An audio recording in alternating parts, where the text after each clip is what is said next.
Então, primeiro, eu começo falando aqui que é bacana esse exemplo de humildade.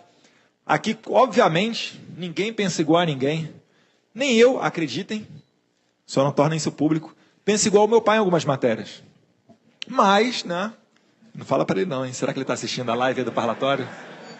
Compartilhei a live do parlatório, acho que já era 2018 o apoio que eu tinha. Não, mas brincadeiras à parte, eu vou pegar um gancho aqui na fala da Janaína, e às vezes a gente acha que a gente faz muito pouco.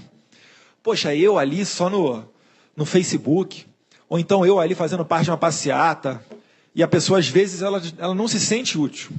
Então vou dar um exemplo prático para vocês. Reforma trabalhista. Antes de votar a reforma trabalhista, eu estava conversando com meu pai, e ele falou para mim, tipo, alguma coisa no sentido de, e aí, está preparado para tomar a tua primeira porrada de verdade? Porque se você votar a favor da reforma trabalhista, vai acontecer isso daqui, ó. Vão falar o quê? Você está votando contra o trabalhador, que você quer que o empresário malvadão lucre mais, tirando a mais-valia dos seus subordinados. Eles só não contam que eles têm restaurante de luxo em Botafogo, onde a Coca-Cola é R$8. Será que eles perguntam, esses socialistas perguntam, né, para o empregado, eles pregam para os seus trabalhadores que eles estão tirando a mais-valia deles? Obviamente que não, né? Mas enfim, e aí eu volto aqui a atenção para vocês. Por quê? Porque em 2001, um projeto do Fernando Henrique de flexibilização da CLT, o Jair Bolsonaro ele votou favorável. E no ano subsequente, ele teve uma piora na sua votação. A votação dele caiu, acho que um pouco mais de 30 mil votos. Por quê? Porque estamparam em todas as praças do Rio de Janeiro a foto da cara dele, de outros deputados, falando o seguinte: esses são os deputados que votaram contra o 13º, licença maternidade e férias. E o povo engole, porque a classe política está tão descredibilizada que eles acreditam nisso. Eles não têm a formação jurídica que a gente tem, saber que isso aí é cláusula pétrea. Você só consegue pensar em alterar ela através de uma nova Assembleia Nacional Constituinte. E o que mudou lá de 2001 para cá? É que agora a gente tem a internet, muito bem dito aqui pelo Marcel Van Hatten. Sem essa ferramenta, eu acredito que eu também não estaria eleito. Comecei na política, sim, sou filho do Jair Bolsonaro, sim. Se não tivesse o nome Bolsonaro, muito provavelmente não teria sido eleito, reconheço isso, mas eu não entrei na política para ficar mamando nas tetas do Estado, não. Quando a gente acertou de sair candidato, quando eu procurei o Jair Bolsonaro para sair candidato, eu falei com ele, eu estou tão indignado quanto todo mundo. Eu fico puto de ver essa roubalheira que está aí e quase nada acontecer. Tem como você me apoiar para sair candidato em São Paulo, que era a minha lotação na Polícia Federal? Ele ficou feliz da vida. Se eu tivesse essa sanha de entrar na política, achando que fosse para ganhar bem, etc., com 18 anos você já pode sair vereador, prefeito, provavelmente teria tido sucesso em algum município no interior do Rio de Janeiro, mas assim como dito aqui pelo Marcel Van Hatten, eu não acredito que isso seja uma profissão. A minha profissão é policial federal. Eu estou deputado federal até o final de 2018. Então o que eu fiz para a minha vida? Me formei em Direito na FRJ, passei no exame da ordem, estudei, passei na Polícia Federal. E eu gostaria de ser policial federal com tranquilidade, uma profissão que eu gosto, até eu morrer. Mas os políticos do nosso país não deixaram.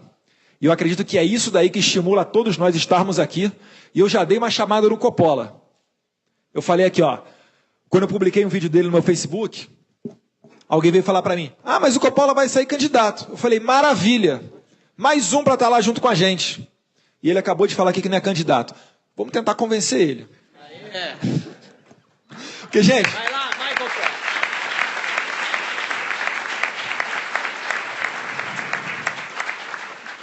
Adianta ter 1, 2 entre 513, meia dúzia entre 513? Não adianta.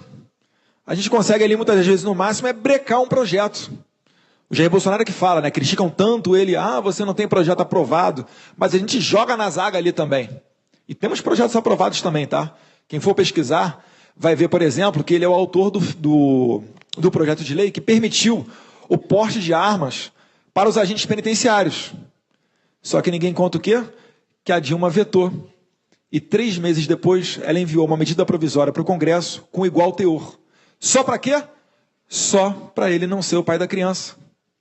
É por isso que, humildemente, as pessoas não sabem, eu vou fazer um vídeo com relação a isso, mas o Congresso, eu tenho uma lei que trata de doação para as santas casas. O que ocorre?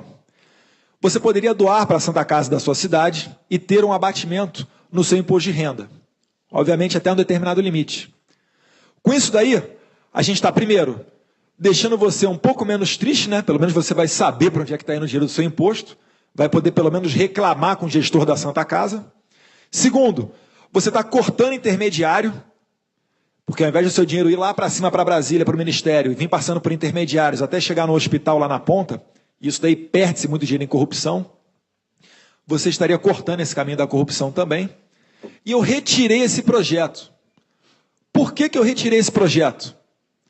Porque se eu colocasse esse projeto, há 2 semanas atrás, se eu mantivesse esse projeto, batesse o pé e falasse, não, eu tenho que mostrar trabalho, eu tenho que ser o pai da criança, eu tenho que prestar satisfação para a sociedade que estou fazendo alguma coisa, se eu tivesse feito isso, eu teria atrasado, em torno de 2 anos, um socorro às santas casas que está vindo agora, algo em torno de até 20 bilhões de reais. Então, reparem que muitas das vezes as coisas acontecem ali na política e as pessoas não sabem. Estar do lado de cá é complicado. Fala aí, Holiday. Quando a gente chega para o lado de cá, gente, quando você trata da opinião pública, o negócio é complicadíssimo. Sempre vai aparecer alguém para te criticar. Para elogiar também, mas para criticar vai aparecer muita gente. E nessa linha aqui de fazer a zaga, e puxando agora um pouco mais para o lado da Lava Jato, os senhores acreditam que os políticos vão fazer uma reforma política que vai permitir que uma juventude oxigene o Congresso Nacional? Está de brincadeira, né? Vamos lá, para vocês entenderem, eu vou fazer uma conexão aqui. 10 medidas de combate à corrupção. Um projeto que a sociedade pediu, milhões de assinaturas. O que a Câmara dos Deputados fez? Estava saindo um projeto, o senhor Frankenstein operou o projeto, fatiou ele completamente, diversas emendas. Estava sendo um projeto para controlar Ministério Público e Justiça Federal. Que coincidência, né? Quem que vocês acham que seria o primeiro a ser vítima de um projeto desse? Moro. Óbvio. Poxa, não deu certo. Já ia esquecendo de falar. Impetrei um mandado de segurança. Um colega, juiz federal, me deu o conselho, impetrei um mandado de segurança. Graças a Deus a gente conseguiu parar o projeto no STF. O Fux mandou voltar, né? Estava no Senado, ele mandou voltar para a Câmara. Conseguimos enterrar isso daí. Não ficaram satisfeitos, o que fizeram? PLS 280. Uma nova lei de abuso de autoridade. Parece até que a gente foi para a rua pedir, né? Uma nova lei de abuso de autoridade, né? Quem seria a vítima? Um pouquinho mais adiante. Lista fechada. Vou perguntar ao Marcelo Van Hatten. Se tivesse lista fechada, você seria o primeiro a entrar do seu partido? Nem entrar. Pelo amor de Deus, lista fechada nada mais é o quê? Vocês vão votar no partido. Eu vou excetuar o novo, tá? Que o novo é novidade aqui. Mas vocês votariam no partido. E o que aconteceria? O primeiro do partido é óbvio que seria um cacique. Vai ser um Renan Calheiros da vida. Vai ser a Dilma da vida. E cadê a oxigenação e renovação? Seria a perpetuação do foro privilegiado. Um pouco mais adiante. E agora eu vou entrar no tema do Jair Bolsonaro. 9 minutos e meio. Dá tempo. Foro privilegiado. O Senado votou de maneira unânime para acabar com o foro privilegiado. Aí você pensa, poxa, será que o Senado, os senadores se reuniram para dar uma bola dentro? Só que calma, vamos com calma. Eu voto favorável, mas calma lá. Corre uma ação no STF para rever a decisão de condenação dos condenados em segunda instância começarem a cumprir as suas penas presos. Quem patrocina uma ADO, uma ação direta de constitucionalidade, para rever essa decisão, ou seja, quem está querendo que a condenação seja só na terceira instância e não mais na segunda, é o PEN. A prisão, não a condenação. A prisão. Obrigado, Marcelo. A prisão em terceira instância? É o PEN, o Partido Ecológico Nacional. Tem muita gente que já está vindo falar para a gente que essa ação vai passar. E o que acontece se essa ação passar? Sérgio Cabral vai para a rua, um monte de gente vai para a rua e vai poder se candidatar em 2018 para voltar a ter o foro por prerrogativa de função, chamado foro privilegiado. Não tem como Jair Bolsonaro ir para um debate presidencial e alguém chegar no debate, apontar o dedo na cara dele e falar: olha, você defende tanto, né, as bandeiras da honestidade, combate à corrupção, mas o seu partido enterrou boa parte da Lava Jato. Gente, se nós não tivermos aqui a verdade para apresentar para vocês, é melhor você nem entrar na política. Essas aí são as cartas que estão na mesa. É por isso que nessa última live que ele fez, ele não acertou o casamento com o PEN. Ele está apenas noivo. A gente está estudando maneiras ali de retirar essa ação. Alguns advogados falam que pode, outros falam que não pode, em virtude do momento em que a ação está. Mas a gente está tentando. Se conseguirmos, vai ser um gol de placa. Vai ser aquele famoso ditado, né? Deus escreve certo por linhas tortas. Mas eu chamo a atenção aqui, já finalizando, tenho 3 minutos. Tem um vídeo de 1 minuto do Jair Bolsonaro, eu queria que passasse, só para que vocês se colocassem no lugar de nós. Não Bolsonaro, mas no lugar de nós aqui, políticos sérios, que estamos tentando fazer uma política de maneira diferente para o país. Não pensem os senhores, que se fossem os senhores no lugar nosso aqui, não pensem que seria diferente. Eu quero que passe, por favor. O vídeo acho que tem 1 minuto. Existem várias correntes, principalmente liberais na internet, que costumam dizer que o senhor é muito estatista, que o senhor tem correntes positivistas, justamente inspiradas, vamos dizer, nas antigas correntes que haviam adentrado nas Forças Armadas, e, ao mesmo tempo, colocando que o senhor manteria um Estado grande.